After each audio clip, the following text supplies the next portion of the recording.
Thank you, Ijama. Good morning, Anambra. I'm happy to be here. Okay.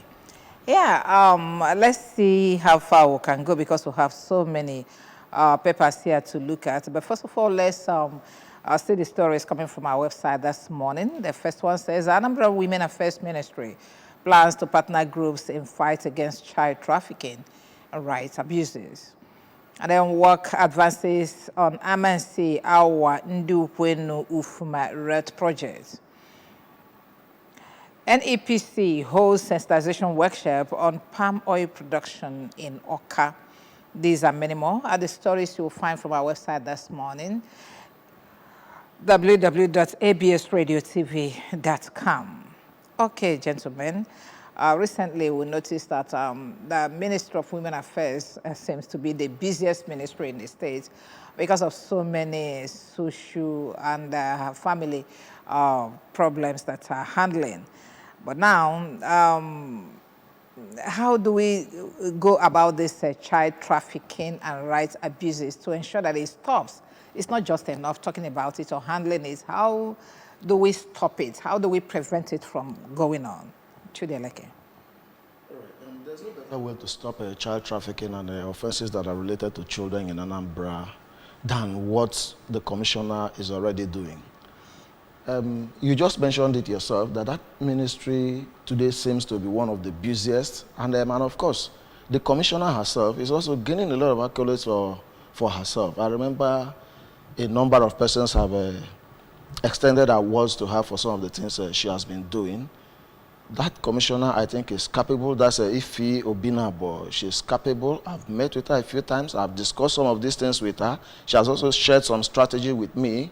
And I believe the success of that commissioner is because of the partnership she has with people like the Nigeria Police, the Civil Defense, and other security organizations. So when you can imagine what will happen if she goes ahead and partners with NAPTIP and all of the other groups as she has promised. So we just hope that she will keep up what she's doing. And for those who get involved in things like this, shouldn't it be time for those people to refrain? Shouldn't it be time to stop all of those nefarious acts? It should be time, of course, if you ask me. Thank you. Thank you very much, Chudi. Thank you. And then, we've always said that it does appear that this place has been turned to construction sites. So many construction works going on, especially now that the rain is receding. If it has stopped, I don't know, because very soon you will see it rain again. But the fact remains that most of the contractors have gone back to work. Judging from what we are seeing from the Amansi Awa Ndukwenu Ufuma Road, there are so many other projects. The other day I was passing through the Roban Roast, where it was being marked and a whole lot of things. Abata? It's a good one, and road construction is one of the major developments for any community. People gaining access to rural areas and moving from one community to another unhindered. These are things that bring about economic development as well. So it's a good one. It's a plus for the governor. We also hope the contractors deliver on time. Looking forward also to having the governor flag off construction of other roads in the state. There's a lot of work that needs to be done, and if he's able to do this, it will reduce so many things in the state. I commend him for the ones he has done, and we hope he continues. Okay, he will continue, definitely. He has no choice. He's elected by us to take care of us in all ramifications.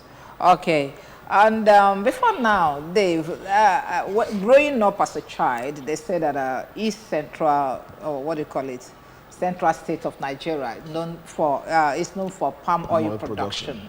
But when as we are getting older, getting into the university, they said Malaysia has came here to take sample of what we are doing, and they have developed their own to world standard. Now, the governor, this new governor, Charles Soludo, the professor, came in, and then is rejigging the whole thing by, going back to what it used to be. Now, does this is the sensitization on palm oil production in Oka?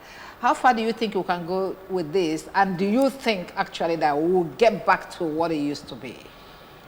I do not think we can exactly get back to what it should be or what it used to be, but I think we can start from somewhere. What the governor has done, sharing palm seedlings, coconut seedlings to Anambra people, is a right way to start. I was at the NEPC workshop and I saw the enthusiasm with which some of the participants spoke.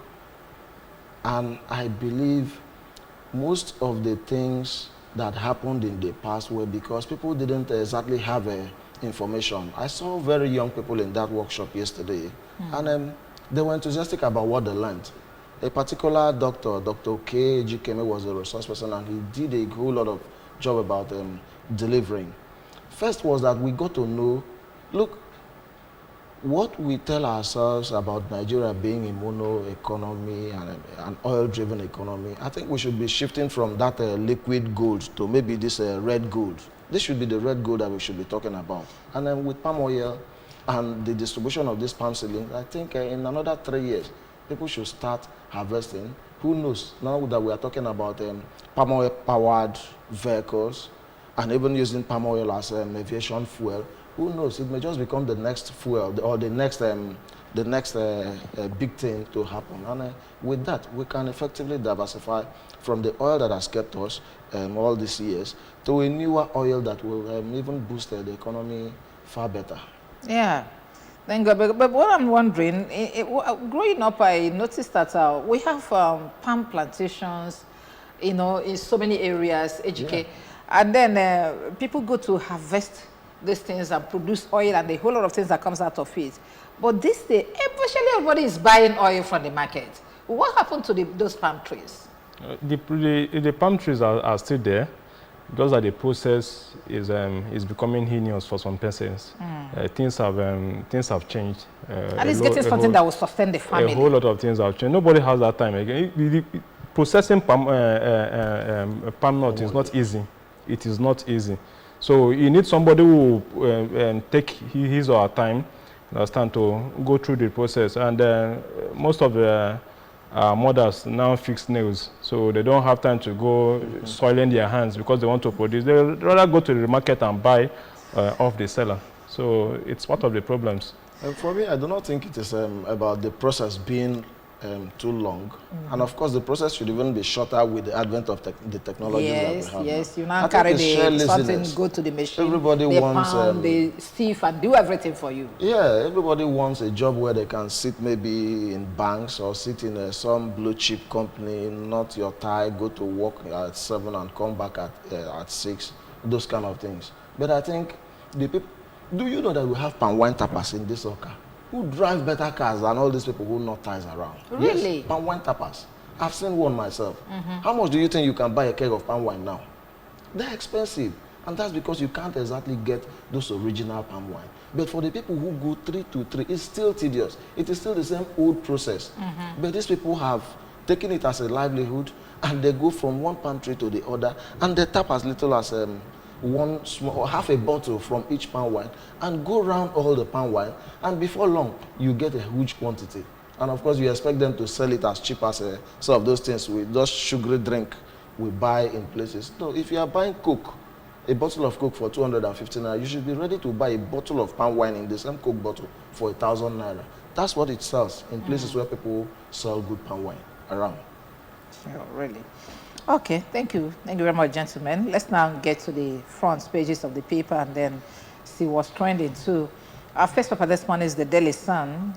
The banner headline there says 2024 INEC protest 40 billion naira allocation, demands 89 billion naira, declares allocation inadequate. That's the banner headline for coming from the Daily Sun this morning. And then down here I have a war without end in Rivers. War without end in Rivers. We're going to see some of the stories coming from that Rivers. So let's not bother about this, about the riders there. Okay, what else do we have here? Borno Senate says 6 justices dragged to NJC over alleged misconduct.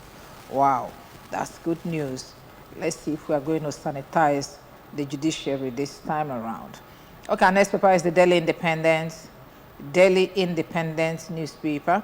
Confusion as sacked pro-Wike Rivers lawmakers hold plenary, where the construction site okay, Of course not. or reconstruction site. Okay, let's see the riders. Okay, past two bills criticize Fubara over assembly demolition. And then Rivers State Attorney General Adango resigns amid crisis.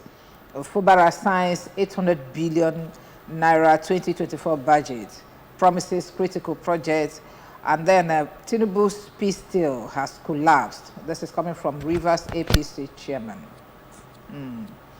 We really got to know what is going on in Rivers State and how far they want to go with that.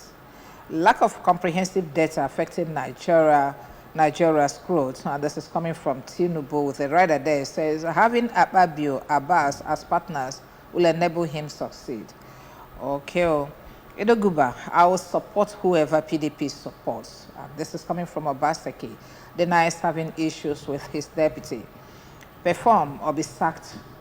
A power minister threatens heads of parastatals. Committee of VCs praises removal of universities from IPP.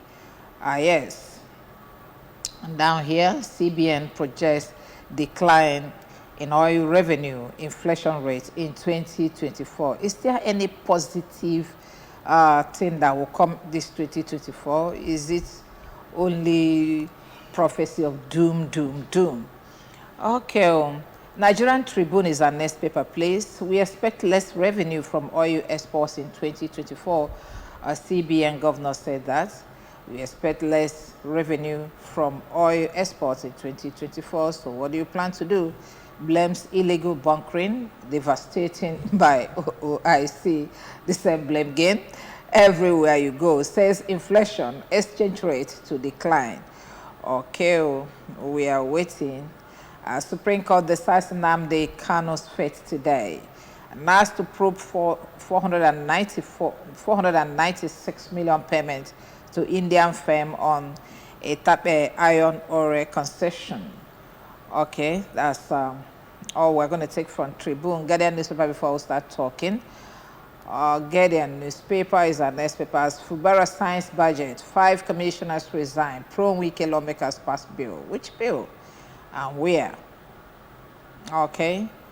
Do we have another story coming from here? Nigerians free to video, photograph officers on duty. This is coming from, I think I've seen this story before. So it's still coming from the police that you are free to video and photograph officers on duty to ensure that doing the right thing. Federal government forced World Bank insists fuel subsidy is gone. And then anxiety in the southeast as Supreme Court. Okay, we have seen that story. Any other story coming from here? When search for perfect leads to undesirable outcome. It's talking about cosmetic surgery. Okay, gentlemen, from the first story we read from the Daily Sun, we got to hear that 2024 INEC protests 40 billion allocation and demands 89 billion. How much was INEC, how much money was given to them for the 2023 election, and what did we get? And now they're protesting 40 billion allocation, demanding 89 billion. Is it a problem of money or problem of personality or people not knowing what they ought to do? We should be asking INEC that. Aha. By the way, I don't know if it's still going on. Okay, go ahead. All right. I was going to say that I can't be sure how much was budgeted for the conduct of the just concluded 2023. It's over 500 billion. Okay. Over 500 billion. So, but it's not about how much, but about the willingness of INEC to do what is right. In the previous election, what were we told?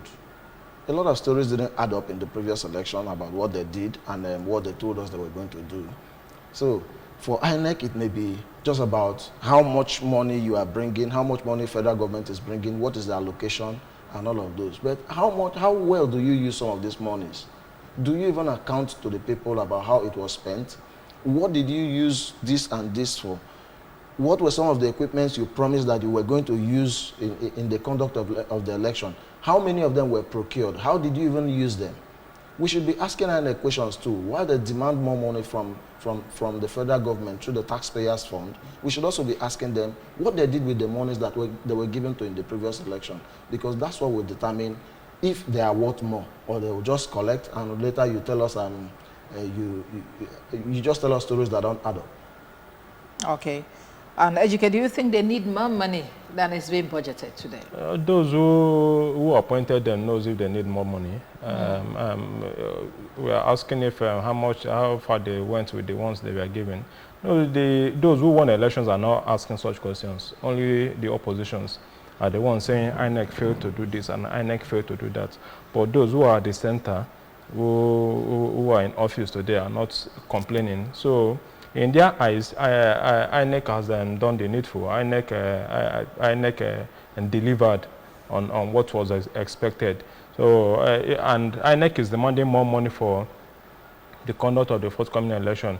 I know the monies will be released because if not, so many things might not add up at the end of the day, and INEC will blame it on insufficient funds.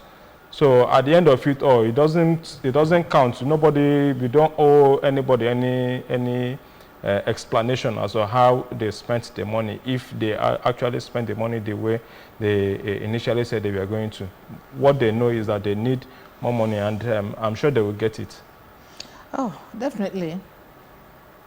Okay, from Daily Independence, let's zero to Rivers State and find out exactly what's going on there and how far they want to go with this.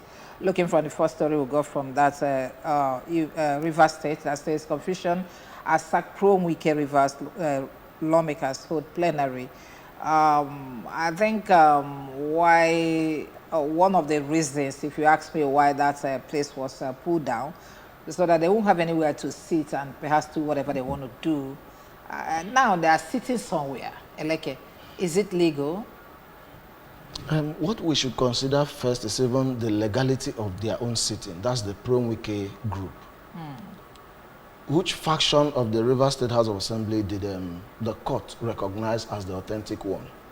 It is, of course, not the pro-Wike group. So, can you be sitting atop nothing? You cannot. That's number one. Number two, where they sat, I think they sat within the premises of that House of Assembly complex, even though that place is in rubbles now. Who knows? Maybe under one mango tree, or maybe a certain small building that was spared. But what should agitate our mind most is the legality of their sitting. What are they sitting for? Who presided? The man who presided, does he have the authority to preside? With which mess? Or you just cut something from somewhere, or procure one in a market, sharp, and keep it, and you sit and you think such will be binding on the people, such laws will be binding on the people. I think what is happening in Rivers is a pure example of the banana republic that Nigeria has become. I am sure some of these things won't happen. Even the things that the pro-Fubara group are doing, or even Fubara himself, some of these things will happen in places where there are laws. Number two is that these guys, having moved from one party to the other, INEC should at least be thinking of what we should, if it is actually the norm, or if they actually did what was wrong, how can we conduct election for fresh lawmakers to be elected before we start talking about maybe the 2024 appropriation bill or not. You can't put something on top of nothing. Will it stand on the air? It cannot. I do not think these guys should have even sat, because they do not have the power to sit. Okay, the level of illegality in the country, Ejike, will you be surprised if at the end of the day these people were recognized? Okay, that's by the way. What do you think is the problem with this Rivers State, and how far do you think they can go with that? There's only one problem in Rivers State, and that is the former governor. But some persons, no, even if it's resource control, it is being caused by a certain person. And we all saw this coming. Though some persons, we may not have expected it to degenerate to this level, but we all saw this coming. We never knew Wike would take this fight this far. Yeah, as it stands now, we don't know if Wike is a member of PDP or if he's a member of APC. Or if he's a private candidate. If it's which is not recognized by law. So we do not know where Wike stands as a party man, but he is the architect of the problem in Rivers State today. Whether we like it or not, we have there's a governor in Rivers State. The man should be allowed to run the state, so that at the end of it, if anything goes wrong, he will be held responsible. Today, nobody can, if after 4 years he's unable to perform, nobody can hold him. Because he will tell you there were distractions, and we can see the distractions ourselves. Are we even talking about performance or talking about what could come out of this thing? Because just recently we saw, what's his name? What's the name of that big guy? Asare Dokubo. Started talking down on his friend Tinubu, and that he's not doing well, that he's not in charge or whatever. And before then, we have heard that this thing has degenerated to ethnic fight between the Ijaws and then the Wike side. What's their name? Okay, so this is what I mean. This is the fear that we are now entertaining, that this thing may lead to ethnic war, a whole lot of things in what do you call it, in Rivers State that won't be pleasant to this country. As far as I'm concerned, the worst that will happen at the end of it all, the worst that will happen is that Fubara will move from PDP to APC. That is the worst that I can imagine. As it is now, there's so much pressure on him, and we do not know. And then his commissioners are beginning to resign, so he doesn't even have. They don't have the faith in him, either because of pressure or whatnot. But if this man appointed you into office, you should have some level of allegiance to him. You should be able to stand with him now that he's facing a whole lot. But if they happen to sit down at the end of the day to discuss, because they will, at the end of it all, they will always come to table to discuss. I think the worst that will happen is that Fubara will move from PDP to APC. As regards the threats by Asari, what you sow is what you reap, and I think it's too early for him to begin to lament. It's quite too early. Because some persons, some of us, prior to the election, we knew something like this will happen. And he who was jumping from one vehicle to another, going to Abuja, as if Abuja is his family house, even going into the State House, making press statements. Today he's complaining. What is he complaining now? And who is he complaining to? If you have an issue, go. You always have your way into the State House. Go there and make your complaint and stop disturbing Nigerians. Okay. Eleke, what do you think is making this commissioners resign? And do you see Fubara joining APC? First is that these commissioners, of course, it's clear that these commissioners are resigning because of one thing, basically, and that is the allegiance that they owe the former governor. And that is not fine. If in a state where in a country where the former governor will come and tell you that I bought the forms of everybody who contested for everything in Rivers, what does that even tell us? Is that still a democracy? Then if he could buy form and install people who were deemed to have been elected, what do you think would have happened to Fubara's cabinet? I am sure if it was easy, even Fubara's wife could have been replaced with one of Wike's younger girls. So it is quite sad that this is happening in Rivers. But I think what should be done is, Rivers, of course, we know has a whole lot of elder statesmen. We look forward to seeing these elder statesmen, former governors, former legislators, past rulers and all of those. We look forward to seeing them come together, make an agreement, and do something about what Wike is doing in that state. By the way, also, I read somewhere else where they said Tinubu's peace truce has broken in that state. We look up to Tinubu too, to rein in his minister. Wike may be a PDP member, but serving under APC gives APC and his government some rights to at least cut the tail of this guy if they actually want what is happening in Rivers State to simmer down. They should be able to do so, especially Tinubu, our president. Okay, thank you very much. Let's move on, gentlemen. CBN projects decline in oil revenue inflation rate in 2024. Ejike, with this, the inflation rate that we are already in, if this is going to continue by 2024, what are we left with? Well, okay, it's a decline, sorry. Project decline, not an increase. It's not even enough to project a decline. We are in December already, and 2024 is, though there was no timeline, just 2024. 2024 might be December 2024. But if anything of such, if we are expecting anything of such, we should begin to see the signs now. I keep saying it, they shouldn't be telling us these things. Let us see the work. You've talked enough, for God's sake. You keep making promises over the years that you've not been able to keep. And we are seeing the inflation, it's biting down on everybody. It's affecting everybody. So if you have plans to cut down the inflation, do it, don't talk. It is still those who are feeling the brunt that will come out and say, yes, these things have been put in place, our inflation has been cut down. What measures are they putting in place to even cut down the inflation? You know, we keep expecting Nigeria's economy to grow. Nigeria's economy cannot grow. Take it from me. Until we start to export. Nothing is being done. Until we start to export. There's the balance of trade. What is the balance of Nigeria's balance of trade? We keep importing and we are expecting to improve our economy. Multinationals are leaving the country.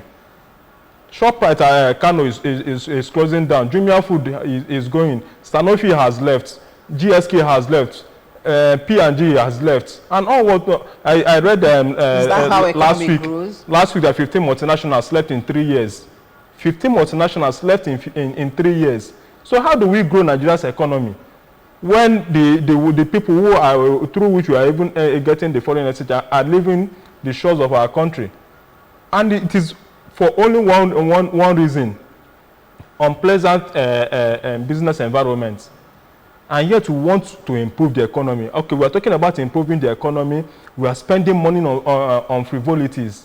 We cannot, these things, it cannot work like that. It cannot, that is not the way it is done in other climes. So we still have a very long way to go, unfortunately, for us. Very, very unfortunately. But we'll keep moving. Let's look at the rest of the papers, talking about decline in inflation, or whatever they call it. Punch newspaper is a newspaper, and the first story there says fuel price reject World Bank's 750 naira per litre proposal. NSA wants federal government. Just yesterday we saw that one. That's World Bank is proposing 750 naira per litre of fuel for us to rejig the economy. Can you imagine? Okay, so let's see the riders too. Labour says a fresh price hike will lead to anarchy. Federal government insists subsidy has been removed. Okay, and then Tinubu government fears unrest, subsidizing fuel secretly. Marketers alleged project 1,000 naira per litre.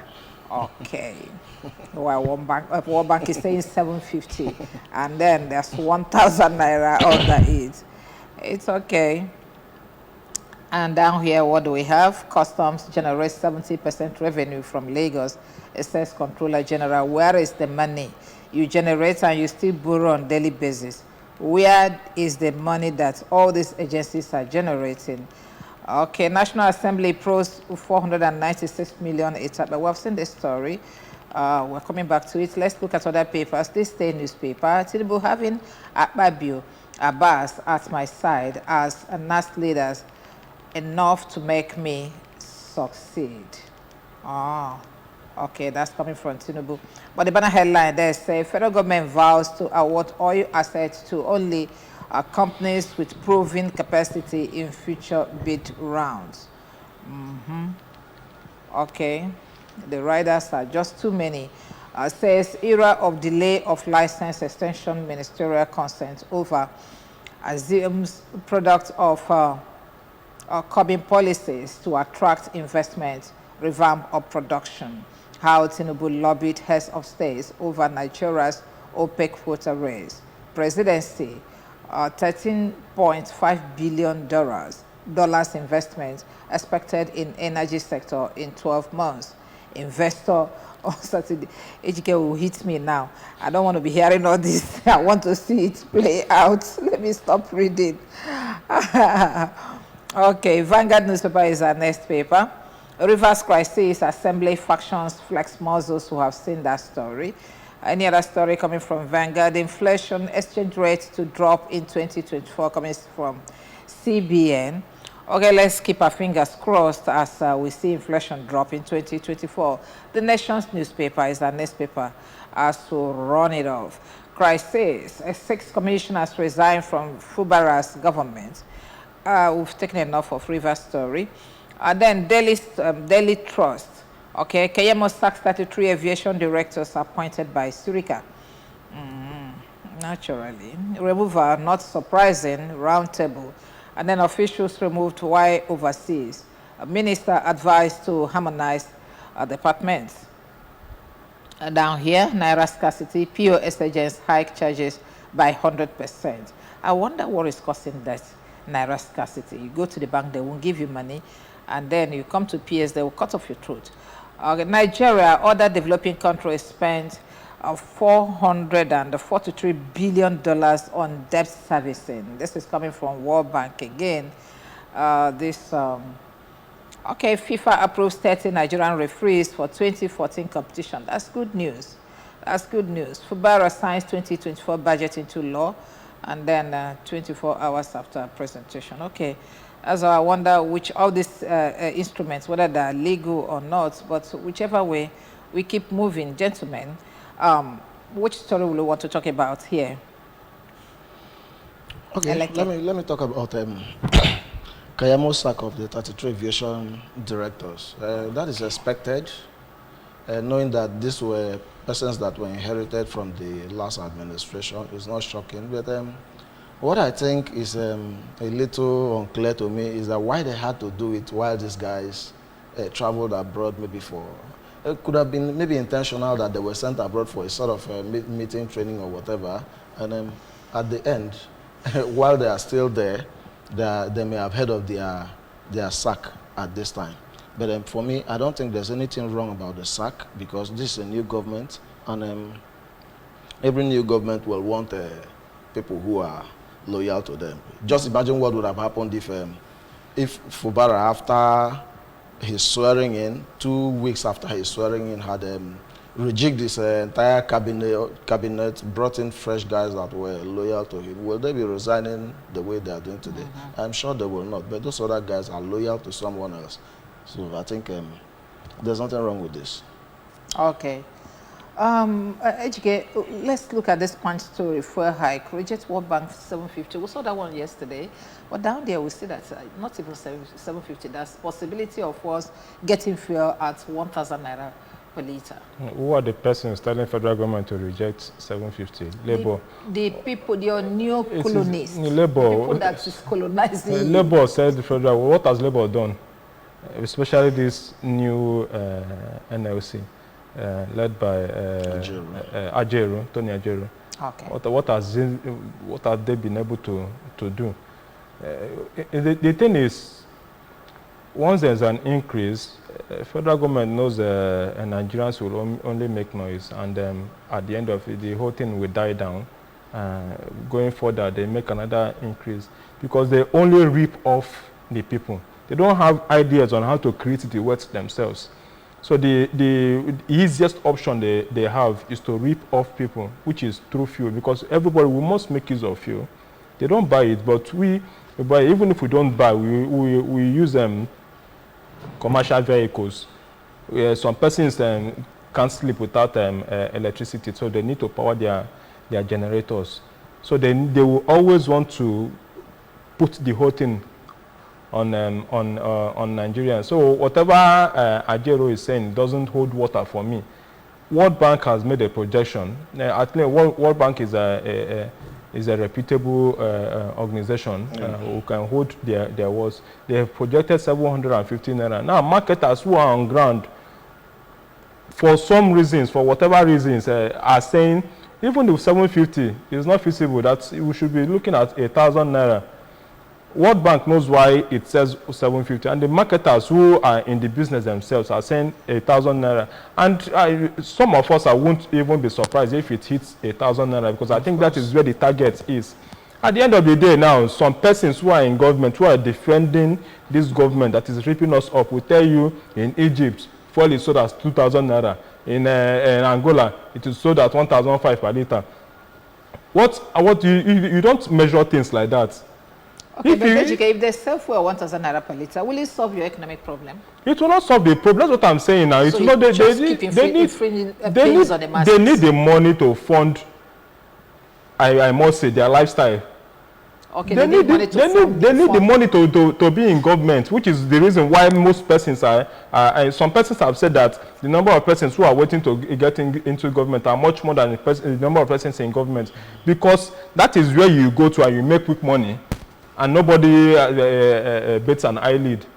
Okay. Let's look at the role of World Bank in Nigerian economy, because growing up, I know that it was at the advice of the what they call the World Bank that structural adjustment was put in place in Nigeria, and then the devaluation of Naira and a whole lot of things. Have all these ones taken us anywhere? Yet we see our economy nosediving on a daily basis. Which of their proposals or which of their policies, economic policies, have really, improved Nigerian economy positively? I may not be able to talk about the policies of the World Bank, but of course we know they are a world reputable organization. And for the people for NLC that is telling federal government to reject that proposal of 750 naira, I think they are just wasting their time, because just as Ejike said, the target is far more than 750 naira. The guys who are on ground, who are buying fuel, if they tell you how much they buy at the depot, and that before they check their costs, the landing costs at their fuel stations comes up to 600 and maybe 660 per liter, you begin to wonder how much do you think they should sell to be able to make profit, because these guys are in business. They are in that trade so that they can make profit and also be able to take care of some of the needs they have, including those of their staff who are Nigerians. My thinking is that the earlier we accept our fate, that this government doesn't know what to do, they are still subsidizing fuel.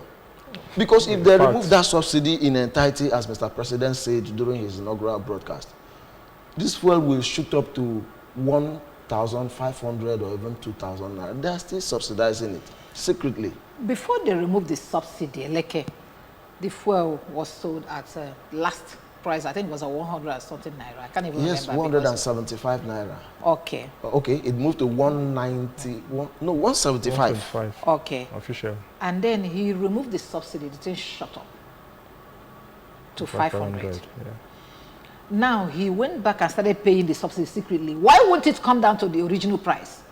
So what is the essence of removing the subsidy? When you remove it, the thing shut up, and then you started paying it, and it's still going up. What kind of economic policy is this? Mr. Peter Obi will tell you that fuel subsidy is organized crime. Where they put that subsidy money, they know where they put it, and they know the beneficiaries of that money they put. And they know also that those people who benefit from it have the capacity to give this government a strong hit if they back down on putting that money there. If it were not for that subsidy, I am sure it would have shot up more than that now. Yes, I can be sure of that. This is scary. How can you live in a nation that there is no hope for you? Okay, let's continue. For now, those of you that have money to spend can't even spend your money, especially this Christmas period. We are near 750 already. 680 naira, just 20 naira to 700. That one is making, that one is making me angry, because I know I bought fuel 8,000 naira yesterday in the morning as I was coming to work, and before I could finish what I was doing in time to go back. For 8,000, you probably bought like 6 liters of fuel. My tank was red, so I don't want to go there again. It makes me sick. Okay, so this is why I had to buy another one to go to work. How much is my salary? Okay. It's annoying. Okay, for those of you that have money, why can't you assess your money? What is this naira scarcity all about? Okay, Ejike, you may know. The CBN said it's artificial scarcity. It was this time last year that people were fighting at ATM. You know, people were exchanging blows just to gain access to their money. So for the fear, I think what's causing the scarcity is a fear of the unknown. So people are beginning to hoard cash so that they won't experience what we experienced at this time last year was traumatic. Yes, people lost their lives because they couldn't access cash. People were unable to pay medical bills at the hospital because they didn't have cash. They didn't have cash to buy something. So, and you know, they said the deadline for the exchange of the naira is this December, even though it has been changed. But the publicity is not enough. They've not said it enough. So people still have, and this is Nigerian government, anything goes. You can't hold them by their words. And people they don't want to be caught unawares.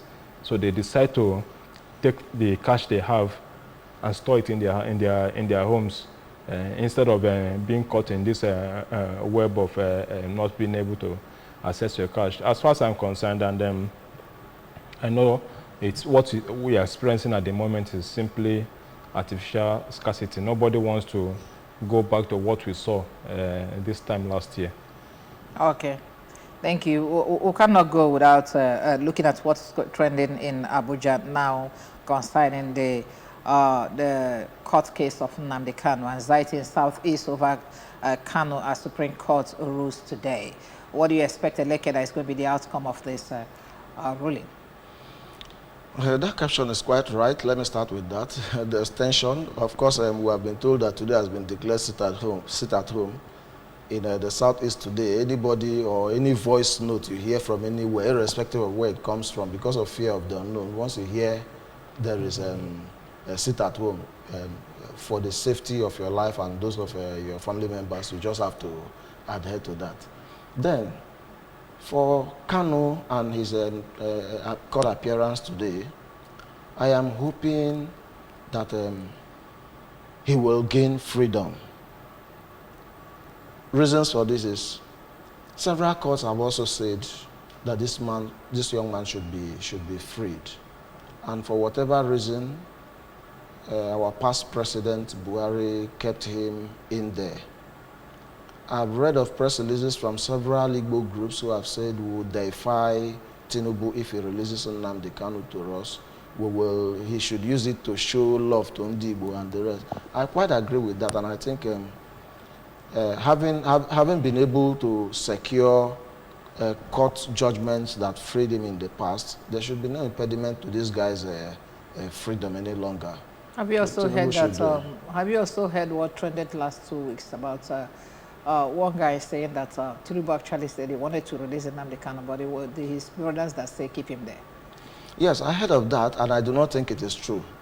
A lot of people may not like Kanu. I don't thoroughly fancy him that much. But if the court have said this guy is free, it is not about me liking him or not. It is about the court, a constituted authority, saying this guy should go home because we have found him to be innocent of the charges against him. I do not think there is any sane Igbo man. No, I do not think. I of course do not think that will go and start lobbying for him to remain in prison. At what cost? Remain in prison so that we will have security. Do we have security now? Or remain in prison so that you gain what? What do you stand to gain if he remains in prison? He's our brother, and I think the best thing to do is to make calls for his release, which I think Tinubu should heed. A lot of people have made that call, and we look forward to the courts and even our president heeding that call.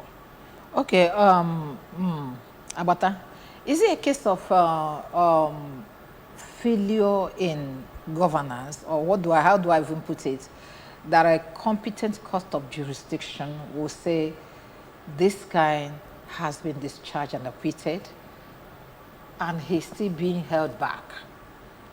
So it's not even a case of release him, pardon him. Court has said that he did not commit any offense in the first place.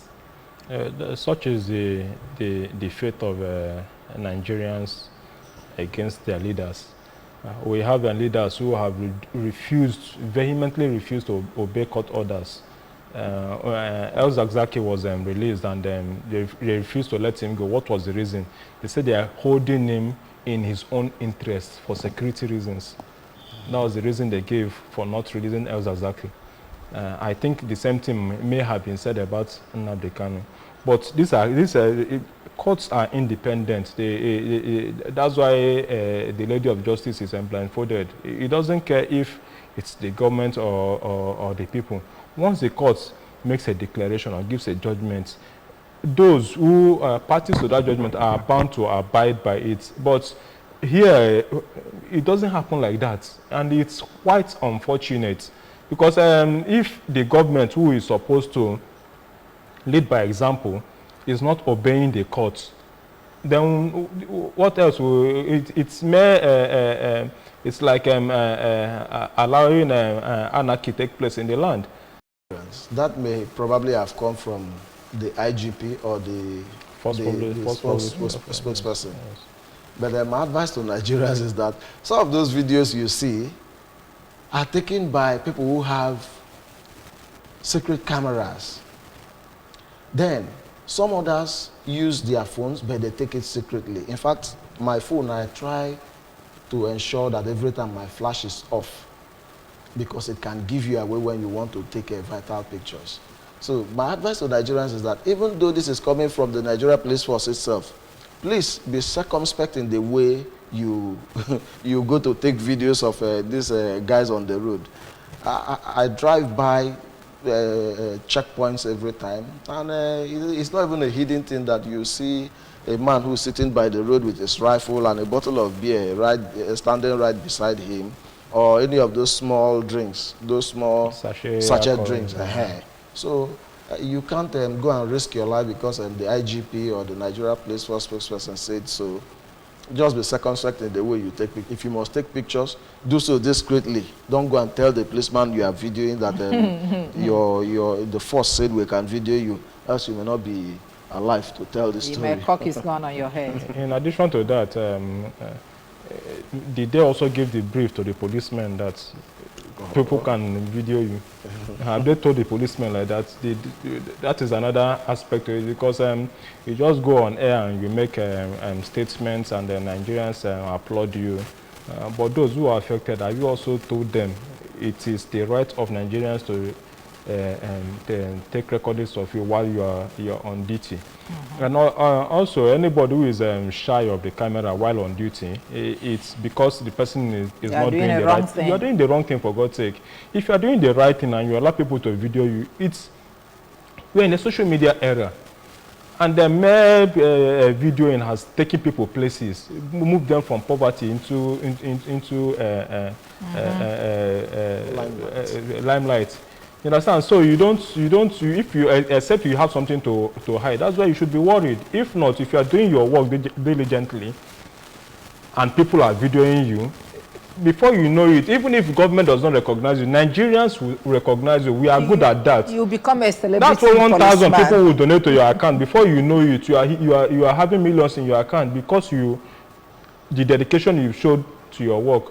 But because you rather prefer to take 100 naira from motorists, detain young boys because they have flashy cars, and you ask them for the PIN to their phone. Sometimes they even take them to ATMs to make withdrawals. And you don't want anybody to video. And like Eleke has advised, whenever you are videoing, please be discreet about it. Don't go and risk your life because somebody in Abuja made a statement which his officers don't know about. Abi? Okay, to the universities now. Committee of VCs praised removal of universities from IPPIS. Eleke, but down here, I think that story is coming from Daily Independence. But then from Tribune, another story came in. They say, even though you have done this, thank you very much, but funding is still a major challenge in the universities. This is coming from the vice chancellors. So how do you bring them together? It's still the same thing we talk about the courts being independent. Here, these university workers have been able to secure victory for themselves against the federal government. Someone somewhere even called it a Pyrrhic victory. That they're okay, yes, you're okay. Go ahead now, you have secured victory. Come and take the money, let's see. Or maybe if you used to receive your alert by 28th, maybe you wait until, you know, anything can just happen because this is Nigeria. But of course, it is commendable that that the university workers deemed it right to question the system and were able to get victory in this. That's all I can say for now. Okay.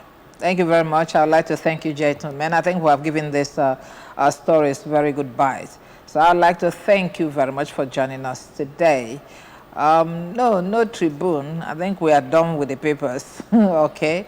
And I would like to thank the gentlemen that joined me to tackle all this today. The first person is AGK Abata. Thank you very much for joining us this morning. Thank you. It's been a very good outing with you guys. Thank you. It's my pleasure.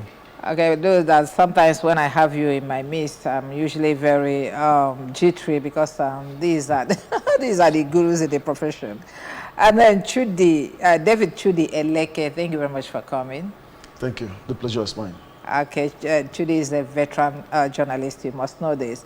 But before, I won't let them go on till I invite them to what we are doing today.